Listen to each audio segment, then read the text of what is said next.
I want Justin Fields on this team. I made the case for him in yesterday's episode. I made the argument again on Giants Collective. I've made this argument on like every show that I do. I love Justin Fields and the idea of him being on the New York Giants because I think at the worst, you get a bridge quarterback who can win you a few games over an 8-week span before letting a rookie take over. And at the best, you get a 17-game starter, maybe even more, maybe even a multi-season starter if there is something left to unlock in him. We're talking about a guy who was a former first-round pick, a top 11 pick in the draft. He went 11th overall in 2021. He played at Ohio State, had tons of talent, had some real highs when he played with Chicago, had some real highs this season in Pittsburgh, and is now a backup behind Russell Wilson, and understandably so. However, he would start on probably at least 10 teams in the NFL this season, I think, and the New York Giants absolutely being one of those teams.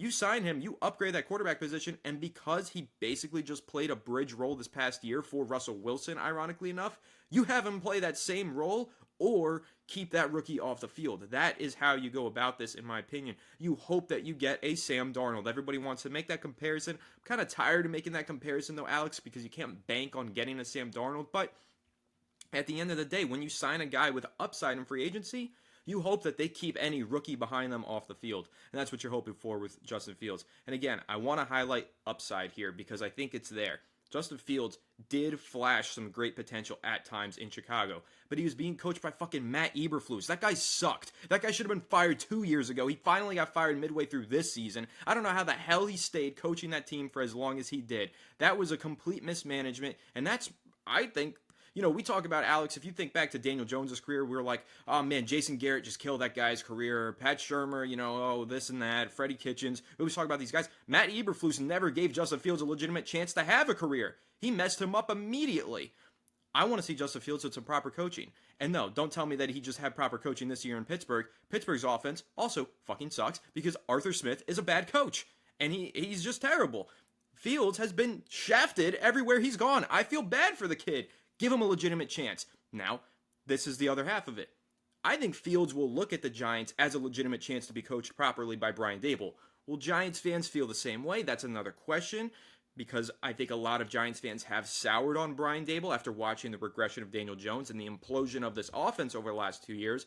However, I still think from the outside looking in, from Justin Fields' perspective, he's looking at this as a situation where he could totally start at least a handful of games, maybe even 17 games, and be finally coached by a good coach who has developed a quarterback in the past. Eberflus doesn't have a good track record of coaching quarterbacks. Neither does Arthur Smith.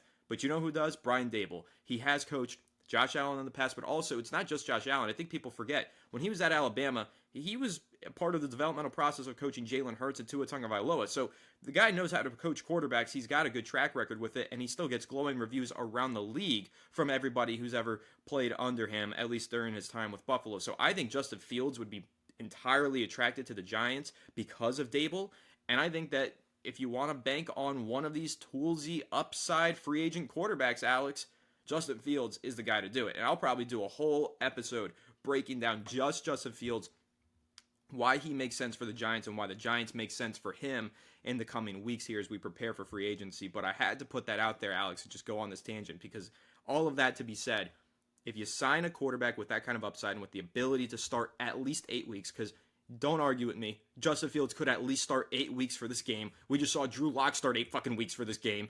We could see Justin Fields start 8 weeks for this game and then a rookie take over. At the bare minimum, I need a quarterback who can give me that, but hopefully more before I go into an NFL draft where I don't know whether or not I'll be able to get a quarterback at number 3 overall. So, I rest my case, Alex. I'll let you respond.